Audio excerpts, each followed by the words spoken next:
ব চারদিকে ছিল না, ব অশোক স্তম্ভ ছোট হয়ে গেল, বিশ্ব বাংলাটা ব বিশাল চলে এলো। ব কার, ব কি, এটা নিয়ে আমি কথা বলবো এই মুহূর্তে।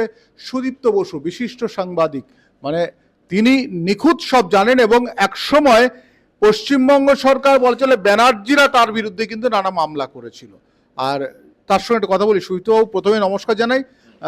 একটা জিনিস বলি যে এই যে ব নানা ঝামেলা হয়েছে ব নিয়ে। হ্যাঁ, বিশ্ব বাংলার ব, ওটা কলকাতা শহর জুড়ে এখন ব রয়েছে, এখনো রয়েছে ব। হ্যাঁ, বেশ কিছু জায়গায়। বলছি এটার রহস্যটা কি? যেটা আমরা খুব সহজে রাস্তাঘাটে, বাসে, ট্রামে, ট্রেনে, মিটিংয়ে, প্রোগ্রামে সব জায়গায় ব দেখি, হ্যাঁ। অশোক স্তম্ভটা ছোট আর বটা বড়।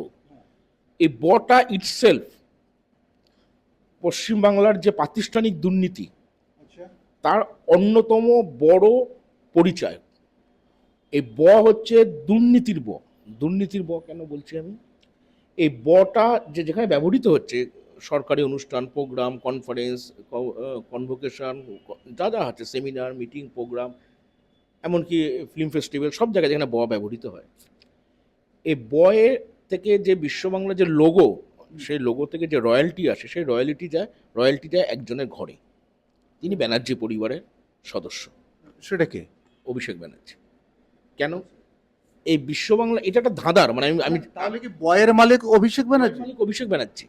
আচ্ছা, এই যে ব বিশ্ব বাংলা, এটা এই কি ব- সরকারি টাকা হ্যাঁ, বয়ের মাধ্যমে ব্যানার্জিদের বাড়িতে? এই বটা হয়েছে, এই এই ব হচ্ছে ছবিটা, বয়ের ছবিটা প্রথম মমতা ব্যানার্জি আঁকলেন।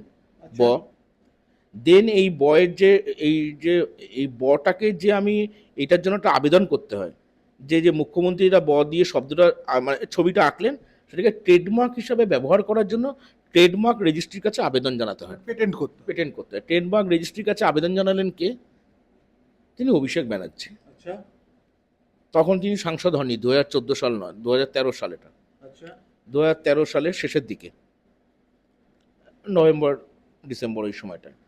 তখন অভিষেক ব্যানার্জি এটা ট্রেডমার্ক রেজিস্ট্রির কাছে আবেদন জানালে, এবং আবেদনটা বরাদ্দ হলো। 3টে আবেদন জমা পড়েছিল, 2টো প্রত্যাহার করে নেওয়া হয়, একটা আবেদন থাকে, ওটা অভিষেক ব্যানার্জির নামে বরাদ্দ হয়। আর দুটো কারা করেছিল? দুটো, তার মধ্যে আরেকটা ওই অভিষেক ব্যানার্জিরই আরেকটা অংশ করেছিল, অভিষেক ব্যানার্জিরই বেনামে। এবার যেটা করা হলো সেটা হচ্ছে যে এটা অদ্ভুত একটা বিষয়। ইকোনমিতেও এরকম একটা বিষয় সাধারণভাবে পাওয়া যায় না, যে আমি একটা লোগো তৈরি করলাম, সেই লোগোটা যবে তৈরি করলাম তার 1 বছর পর, মানে 2013 সালে একটা লোগো তৈরি করে তার আবেদন করলাম আমি আচ্ছা। ট্রেডমার্ক রেজিস্ট্রির কাছে, তার আমি যাতে এটা আমার হাতে আসে পেটেন্টটা। আর 2014 সালের 31 ডিসেম্বর, ওই আবেদনটা করেছিলাম 2013 সালের নভেম্বরে, তার 1 বছর 1 মাস পরে 2014 সালের ডিসেম্বরে তৈরি হলো বিশ্ব বাংলা মার্কেটিং কর্পোরেশন লিমিটেড, আচ্ছা। পশ্চিমবঙ্গ সরকারের। এই বিশ্ব বাংলা মার্কেটিং কর্পোরেশন, অর্থাৎ লোগোটার আবেদন হয়ে গেছে 1 বছর আগে, তারপরে বিশ্ব বাংলা মার্কেটিং কর্পোরেশন লিমিটেড তৈরি হলো। তারা তৈরি হওয়ার পর সেই লোগোটাকে তারা গ্রহণ করলো। বেসরকারি সংস্থা মানে অভিষেক ব্যানার্জির বেসরকারি, তখন বেসরকারি সংস্থা একটা ব্যক্তি মালিকানাধীন লোগোর আবেদন করলো।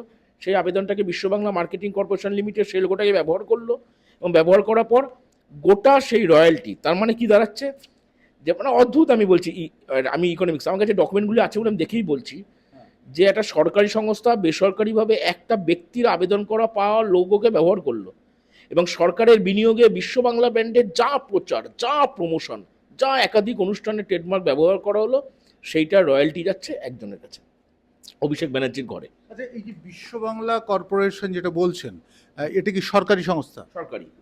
এবং দেখুন এটা, এদের এই সরকারি সংস্থার যে ওই বটা ছিল, তার মালিক অভিষেক ব্যানার্জি। অভিষেক ব্যানার্জির নামে এটা ট্রেডমার্কটা ব্যবহৃত হয়েছিল, বরাদ্দ হয়েছিল। এবং বরাদ্দটা হলো, তারপর অনেক তৈরি করার পরে বিশ্ব বাংলা মার্কেটিং কর্পোরেশন লিমিটেড নামক সরকারি সংস্থা তৈরি হলো। এটা 2014 সালে কোম্পানিটা ফ্লোট করলো সরকারে। তারা পরবর্তীকালে সেই লোগোটা ব্যবহার করলো, কিন্তু লোগোটার মালিকানাধীন রয়েছে অভিষেক ব্যানার্জি। ফলে সেই লোগোটা ব্যবহৃত হলো, অভিষেক ব্যানার্জি ঘরে রয়্যালটি টাকা গেল। কীভাবে? ধরুন এই যে বিশ্ব বাংলায় এই ঘটনাটা ফাঁস হয়ে গেছে 2014 সালে প্রথম দিকে আমরা করেছিলাম।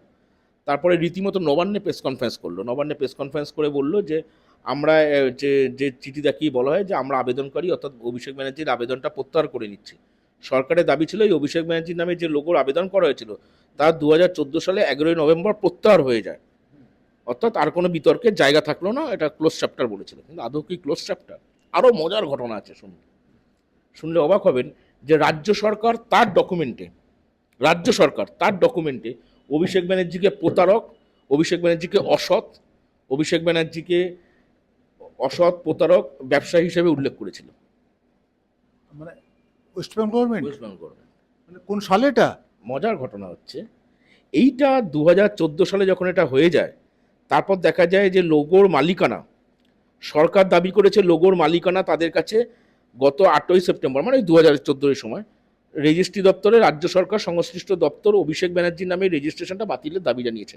সরকার নাকি ট্রেডমার্ক রেজিস্ট্রি দপ্তরে আবেদন জানিয়েছে যে অভিষেক ব্যানার্জির লোগোটা বাতিল করে দাও। ট্রেডমার্ক রেজিস্ট্রি 2015 সালের 2রা নভেম্বর রাজ্য সরকারের কাছে কেন তারা বিশ্ব বাংলা লোগোর আবেদন পরিত্যক্ত ঘোষণা করবে না বলে রাজ্য সরকারের কাছে জানতে চায়। যে রাজ্য সরকারের কাছে ট্রেডমার্ক রেজিস্ট্রি তারা জানতে চায় যে আমি এই আবেদনটা কেন প্রত্যাহার করবেন না আপনারা অভিষেক ব্যানার্জির আবেদনটা। সেই আবেদনটা 2.5 বছর ধরে কোনো অ্যান্সার দেয়নি, সরকার ফেলে রেখেছিল যাতে অভিষেক ব্যানার্জি ঘরে রয়্যালটি টাকাটা জমা করে। আরও ইন্টারেস্টিং যে অভিষেক ব্যানার্জির নামে যে বিশ্ব বাংলার লোগোটা রয়েছে, এটা গভর্নমেন্ট জানতো, মমতা ব্যানার্জি 30 বি হরিশা রেজি স্ট্রিটের অ্যাড্রেস, তো লিপস অ্যান্ড বাউন্স থেকে শুরু করে সবই অ্যাড্রেস 30 বি হরিশা রেজি স্ট্রিট। এমনকি লোগো যেটা যখন নেওয়া হলো ট্রেডমার্কের বিশ্ব বাংলার সেটাও 30 বি হরিশা রেজি স্ট্রিট। আমি কেন বারবার বলছি যে পশ্চিমবঙ্গে প্রাতিষ্ঠানিক দুর্নীতির যে করাপশনের যে এপিসেন্টার ভরকেন্দ্র, সেটা 30 বি হরিশা রেজি স্ট্রিট। এইবার সরকার 2.5 বছর ধরে সেটার কোনো আবেদন খারিজ করার চেষ্টা করেনি।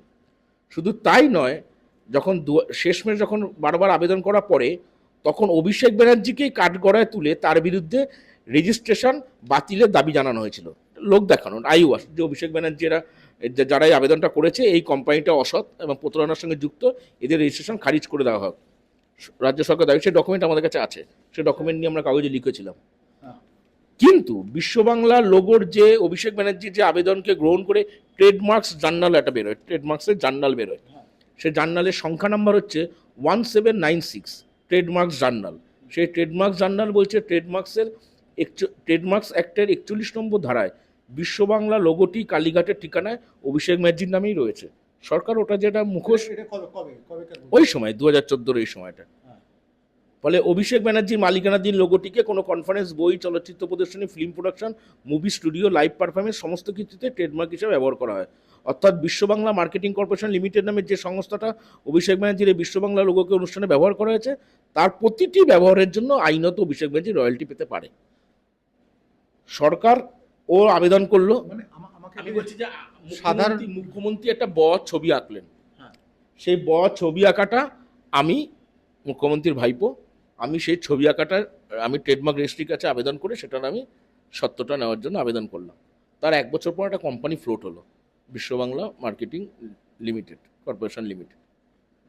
সেই কোম্পানি লোগোটাকে সরকারিভাবে গ্রহণ করলো, তারা এই লোগোটাকে ব্যবহার করবে কোম্পানি। আর ততক্ষণে ওই লোগোটার ট্রেডমার্ক রেজিস্ট্রেশনটা রয়েছে অভিষেক ব্যানার্জির নামে, মানে সরকারি কোম্পানি, বেসরকারি ব্যক্তি, অভিষেক ব্যানার্জি তো গভর্নমেন্টের কেউ ছিলেন না, সরকারের কেউ ছিলেন না, তার নামে এটা করলো। ফলে বিশ্ব বাংলা ব্যবহার করছে, আর বিশ্ব বাংলার থেকে টাকা যাচ্ছে অভিষেকের উপরে। মানে সাধারণ মানুষের বোঝার জন্য আমি এটা বলতে পারি যে এটা যদি একটু পরিষ্কার যে এই যে মাধ্যমে সরকারি টাকা জালিয়াতি করেছে অভিষেক বন্দ্যোপাধ্যায়, আর তার পেছনে মদতদার হচ্ছে বিদ্যাসাগর বর্ণ পরিচয় করেছিল এই তো বর্ণ পরিচয়ের হাল এখন হয়েছে, এটাও এখন দুর্নীতির অস্ত্র। এই দুর্নীতি কত টাকা করেছে এইটার যেহেতু আমি এক্ষুনি আমার কাছে কমপ্লিট তথ্যটা নেই, আমি কমপ্লিট তথ্যটা আমার কাছে আনুমানিক বিপুল পরিমাণ টাকা। আপনি আইডিয়া করুন, 2014 সালে একটা কোম্পানি ফ্লোট হয়েছে, আজকে 2026 সাল, 12 বছরে গোটা পশ্চিমবঙ্গকে দিয়ে মুড়ে দেওয়া হয়েছে। তা 12 বছর কত পরিমাণ টাকা হতে পারে, কোটি কোটি টাকা রয়্যালটি গেছে, মানে সরকার পাইয়ে দিয়েছে। মানে যেখানে রাস্তার মোড়ে ব্যবহার হয়েছে, বকে যে গভর্নমেন্টের যা প্রোগ্রাম হয়েছে, ব্যবহৃত হয়েছে, তার তো রয়্যালটি পাবে এই লোগোটা ব্যবহার করার জন্য। এটার কি কোনো যুক্তি মানে প্রয়োজন ছিল না। এই দুর্নীতিটাকে এই কারণে আমরা বলি এটা প্রাতিষ্ঠানিক দুর্নীতি। এই যে লিপস অ্যান্ড বাউন্স, একটা কোম্পানি এটা গৌতম দেব এক সময় বলেছিলেন বামপন সরকার সময়, তখন শেষের দিকে। লিপস এন্ড বাউন্সটা পড়ে আছে। না, আমি বলছি যে আমি কেন এটা বলছি যে বয়ের সাথে, যে একটা কোম্পানির মাধ্যমে পশ্চিমবঙ্গে সব হয়েছে। পশ্চিমবঙ্গের নিয়োগ দুর্নীতি থেকে শুরু করে, পশ্চিমবঙ্গে কয়লা থেকে শুরু করে, পশ্চিমবঙ্গে পাটের ব্যবসা হয়েছে, পশ্চিমবঙ্গের যতগুলো রকম রয়েছে লিপস অ্যান্ড বাউন্স খাতায় কলমে একটা কনসালটেন্সি প্রাইভেট লিমিটেড, যার ঠিকানা ছিল 30B হরিশ্বর ডিস্ট্রিক্ট, পরে নিউ আলিপুরে চলে যায়। তো একটা কোম্পানি মানে 15 বছর ধরে নিজেরা কোম্পানি খুলে সরকার, মানে সরকারের টাকা তছরূপ করেছে, একবারে জালিয়াতি করেছে। একদম তাই করেছে। ফলে এই যে জেলায় জেলায় জেলা পরিষদ, পঞ্চায়েত, পঞ্চায়েত সমিতি, কাউন্সিলর, কর্পোরেশন, পৌরসভা, মিউনিসিপ্যালিটি যা যা আছে, এদের এই গোটাটা, আমি বারবার কেন বলছি যে গোটাটা পিরামিডের স্ট্রাকচারে তৃণমূলের দুর্নীতির মাথা থেকে চুয়ে চুয়ে দুর্নীতি নিচে এসেছে।